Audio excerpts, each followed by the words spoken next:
सामाजिक कार्यकर्ता रामा काणकोणकर हांचेर हल्लो प्रकरणात संशयित आशिल्लो झेनिटो कार्दोजो आनी हेर 7 जाणांक पुलिसांनी अटक केल्ली।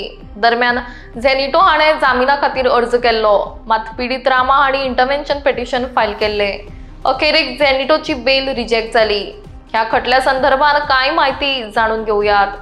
ह्या संदर्भात कोर्टान आर्ग्युमेंट जाले, जायते मुद्दे मांडले गेले। रामा हांणी आपल्या स्टेटमेंटात झेनिटोचे नाव नमूद केल्ले ना, त्याच प्रमाण ताच्या भूतकाळाचो ह्या केसी कडेन कसलो संबंध आशिल्ल्याचो प्रश्न झेनिटोच्या वकिलान केलो।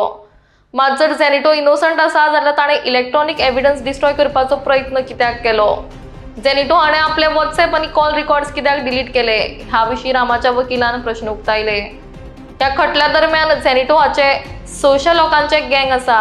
16 वर्सां तो क्रिमिनल एक्टिविटीन इन्वॉल्व असून ज्या संशयितान ताचे नाव स्टेटमेंटान घेतले ताका तो सोडटलो काय, ह्या बाबतींत रामाच्या वकिलान प्रश्न केले।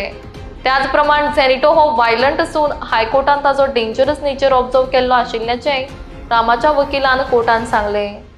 दरम्यान सगळ्या घटनांची दखल घेत कोर्टान झेनिटोची बेल रिजेक्ट केली। त्याच प्रमाण 8 संशयितांचो रिमांड वाडोवन तांकां 14 दिसांची ज्युडिशियल कस्टडी सुनयल्या।